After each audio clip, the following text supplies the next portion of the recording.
ماهی هست که یعنی روزهایی هست که دیگر نمی آید. و خیلی انسان‌های هستن که همون گونه‌ای که پیشتر زندگی داشتن در رمضان هم زندگی میکنن. 8 ساعت کار میکردن، در رمضان هم 8 ساعت کار میکنن. چند ساعت تلویزیون میدیدن یا تلفن میدیدن، همون گونه در رمضان هم میبینن. مهمانی هایشان زیاد بود و به خانه دعوت کنی هایشان زیاد بود و شبها رو به خواب و غفلت میگذرونن. رمضان هم همین است، فقط در روز همین که گرسنه هستن. اما شبهای رمضان مثل شبهای دیگر نیست، روزهای رمضان مثل روزهای دیگر نیست. کارهایی که شما در تمام سال انجام میدادید باید برای خود در این ماه برای خود آن کارها رو من کنید.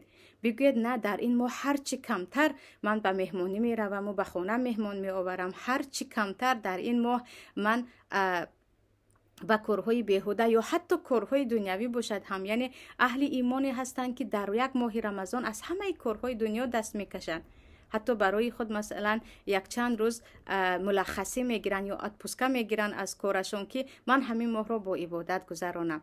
آدمایی که مثلا کارشون علاج نیست که از آن ملخصی گیرند و در رمضان عبادت کنند، میگم دیگر علاج ندارد. اما آنهایی که خودتان امیر خودتان هستید، کارتان در دستتان هست، تا میتوانید در همین رمضان با کار نیو به عبادت وقت صرف کنیم، با کارمون نیو به عبادت وقت صرف کنیم، چون این ماه ماهی برکت و رحمت پروردگار است که میداند که با عبادت همین ماه ها شاید پروردگار تمام سال آینده ما رو پر از برکت کند، تمام سال آینده ما رو پر از برکت کند و عملهایی که همه روز انجام میدادیم بیاید در ماه رمضان با خود عهد کنیم که این عملها برای من در رمضان حرام است، این کارهای همیشگی رو در رمضان نمی کنم، چون در رمضان من باید برای خود برای ختم قرآنم وقت جدا کنم، برای نمازهای نافله جدا کنم، برای شب زنده‌داری وقت جدا کنم، روزش برای یک چند ساعت خواب کردن که شبش با قوت خیزم و نمازهای تهجد خونم وقت جدا کنم. باید یک نقشه خوبی داشته باشیم، یعنی نگذارید روزهای رمضان